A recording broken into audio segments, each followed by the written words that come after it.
Trabalho de recuperação de fotos, onde eu vou dar uma aula de até 10 minutos, ensinando a resolver três questões, uma de química, uma de biologia e uma de física.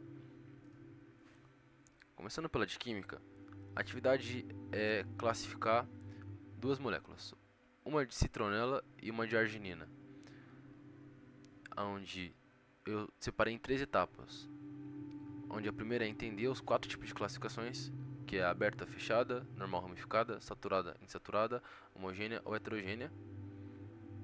Identificar a partir de exemplos suas diferenças, ou seja, não só saber da parte teórica, mas também visualizar, né, cada tipo. E depois voltar no exercício e resolver. Vamos lá. Esses quatro tipos de classificações de cadeia. Você entendendo isso, você vai saber classificar elas. Este aberta é fechada, onde a cadeia aberta é a que possui extremidades livres, enquanto a fechada ela forma um ciclo. Aí tem a normal e a ramificada.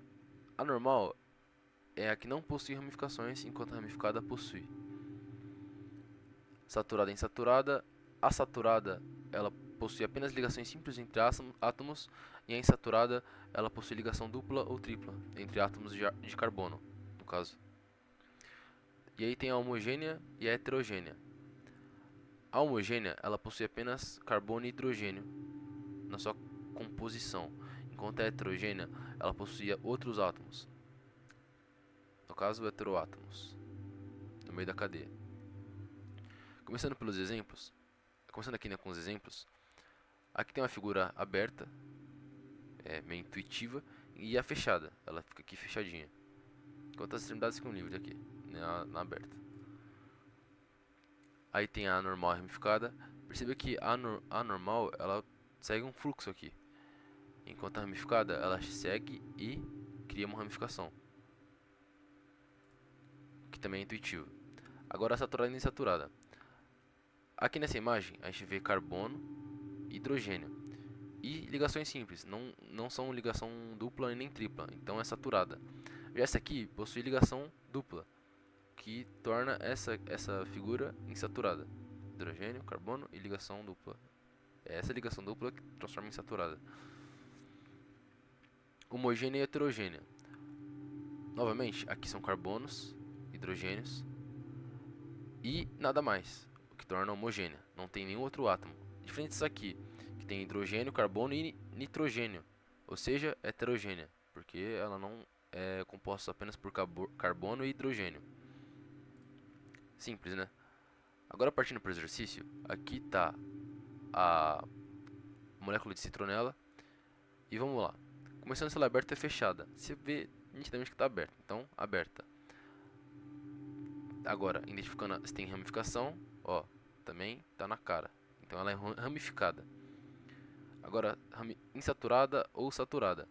Lembrando que insaturada é que tem ligação dupla de carbono, e ela tem, ou seja, insaturada. E ela é homogênea, ou seja, ela só possui hidrogênio e carbono e nenhum outro átomo diferente desses dois tipos. Resolvida. Agora partindo para a arginina, você vê que ela também é aberta, ela também é ramificada, né? Ela também é insaturada, ou seja, ela também possui ligação dupla entre carbono, só que ela é heterogênea, ou seja, ela não possui apenas carbono e hidrogênio, mas ela também possui outros átomos, como o de nitrogênio e esse aqui, se não me engano, é de oxigênio, né?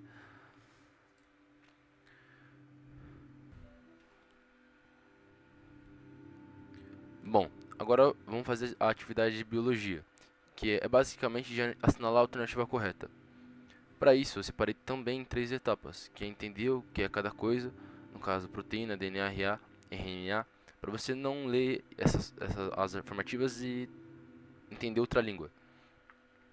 Entender o passo a passo da síntese proteica, que no caso eu vou explicar de forma objetiva. Para mim, se fosse para mim dar uma aula completa, para que você fosse capaz de ler tudo isso aqui e entender, passaria muito dos 10 minutos, assim como provavelmente esse vídeo já vai passar.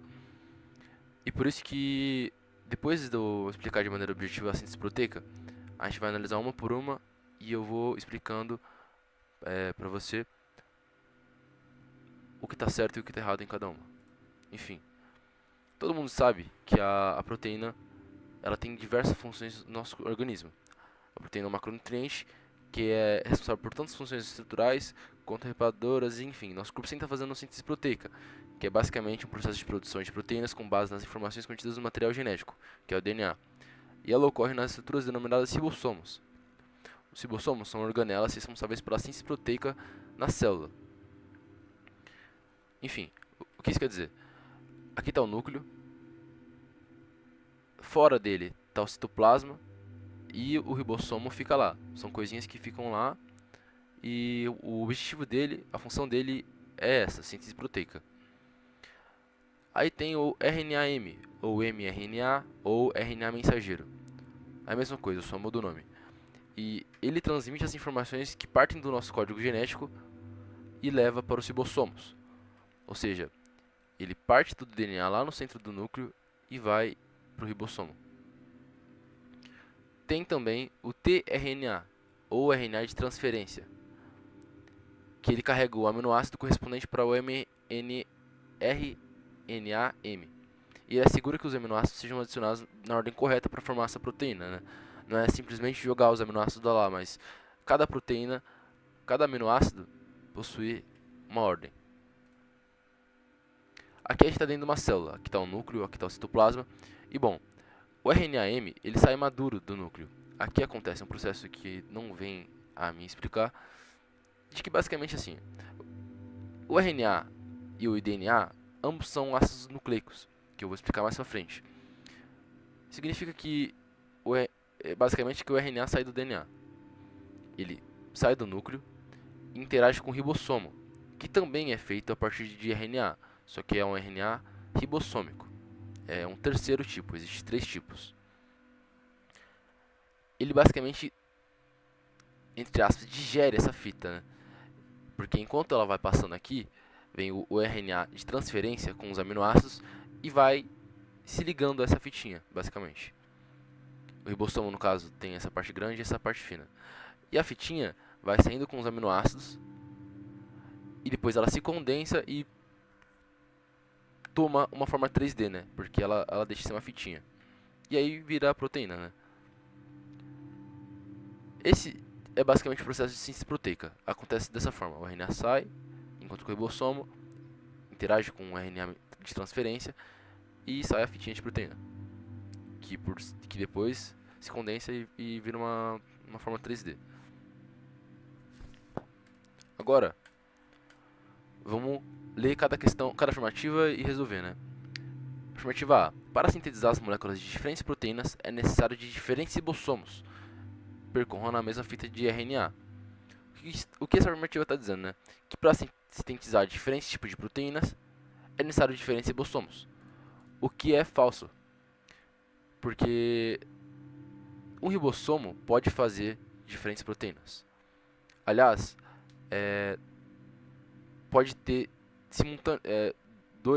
mais de um ribossomo trabalhando simultaneamente na mesma fita. Porém, todos os ribossomos vão estar sempre fazendo a mesma proteína.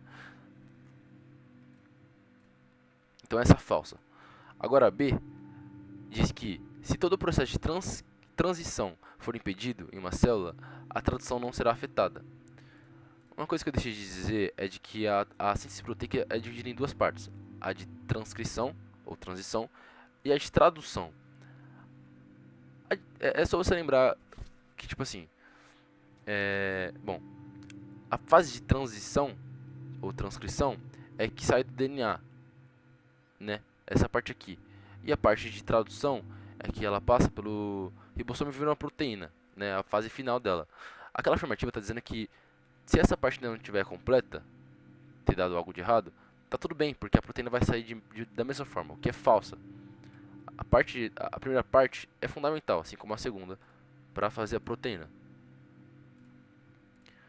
A afirmativa C é a sequência de bases do RNA-T que determina a sequência de aminoácidos de uma proteína, o que é falsa, porque essa sequência é determinada ainda dentro do núcleo, né? O RNA-M que determina isso, não o RNA-T. Então essa afirmativa é falsa. Aquela afirmativa estava dizendo basicamente... nem preciso dizer. E aí tem a afirmativa D, que diz que se houver uma substituição de base nitrogenada no DNA, nem sempre a proteína resultante será diferente. O que está dizendo? O que é base nitrogenada? O que é DNA? Bom, o DNA é uma molécula grande e ele é feito por vários nucleotídeos, que é basicamente essa aqui. É um grupo de fosfato ligado à pentose e uma base nitrogenada. O RNA também tem essa forma, né? Porém, o que muda é a pentose, que o do RNA é ribose, por isso o nome, e o do DNA é desoxirribose, por isso o DNA. Quando muda a pentose, também muda a base nitrogenada. As bases nitrogenadas são essas daqui, ó. Tem as purinas, que tem isso aqui, e as pirimidinas, enfim. O DNA não interage com a uracila. No caso, o do DNA, a base nitrogenada dele, por ser um outro tipo de pentose,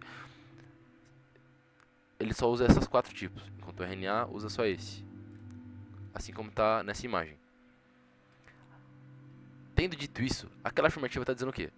Que diferentes bases nitrogenadas não tem problema. Às vezes pode estar na mesma proteína, o que é verdadeira. Por quê? Porque para fazer uma proteína, não existe uma fórmula única que todas as células de todos os seres vivos, inclusive plantas, fazem para fazer a proteína. Não. Existem várias formas de fazer a mesma proteína. No caso, mesmo mudando a base nitrogenada, sei lá, tipo, sei lá, citosina, timina, enfim, não precisa ter uma sequência específica para fazer a proteína. Você pode muito bem fazer uma mesma proteína de diferentes formas. Então, essa é verdadeira. E aí tem a E, que é, né, por desencargo de consciência, vai que tem uma segunda correta. Diz o seguinte: a sequência de aminoácidos determina a função de uma proteína, mas ela não tem relação com a sua forma. Está dizendo o quê? Que a sequência de aminoácidos determina a função de uma proteína, que a gente sabe que a proteína é formada por aminoácidos, mas ela não muda a aparência dela, o que é falsa. Muda sim, né? Não tem nem lógica não mudar, até porque é uma sequência diferente, o que vai tornar a forma também diferente. Então a gente sabe que só tem uma alternativa correta, que é a D. Agora, indo para a questão de física, que eu vou tentar explicar de forma mais rápida possível, porque o meu tempo já está estourado. Bom, é pra gente basicamente calcular a velocidade de uma skatista. E essa atividade se separa em 4 passos: extrair os dados enunciados para o cálculo, calcular a energia potencial, descobrir a energia cinética e calcular a velocidade. Vamos lá.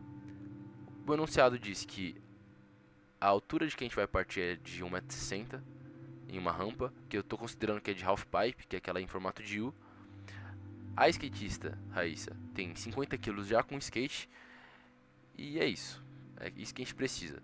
A gente está considerando também, está desprezando a resistência do ar e o atrito que o skate que o skate teria. Vamos lá. Para calcular a energia potencial, a gente usa essa fórmula aqui, ó, energia potencial igual massa vezes energia da gravidade vezes altura. A gente tem a massa, a gente sabe que a gravidade é 9,81 metros por segundo de aceleração, e a altura a gente tem também, que é 1,6 metros. A fórmula fica essa, que calculando dá 784,8 joules. Agora, para descobrir a energia cinética, a gente tem que considerar que, de acordo com a lei de conservação de energia mecânica, a soma da energia potencial no ponto A e da energia cinética no ponto B deve ser constante, ou seja, a mesma. Como o ponto A, como a energia potencial do ponto A já foi calculada, né? A gente acabou de descobrir, a gente pode substituir isso na equação. Bom, agora vamos... Resumindo isso aqui, a energia cinética e a energia potencial acabam que é a mesma. Agora, para calcular a velocidade, a fórmula que a gente usa é energia cinética igual massa vezes velocidade elevada a 2 dividido por 2, ou multiplicado por meio, ou 0,5 no caso. A energia cinética a gente já tem, a gente acabou de descobrir, igual a meio vezes 50, que é a massa dela, vezes a velocidade.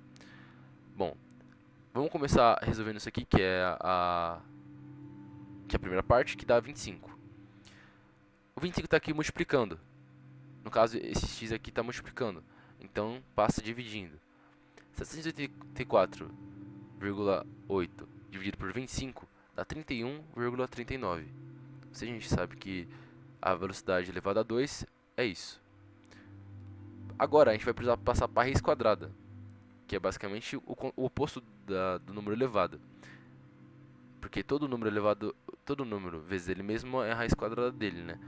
Então, basicamente, a gente passa esse elevado a 2 para a raiz quadrada.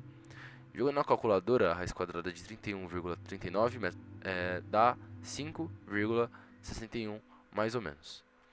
Então, essa é a velocidade. E aqui eu vou encerrando a videoaula.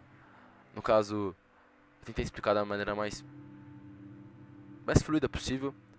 Houve muitos cortes, inclusive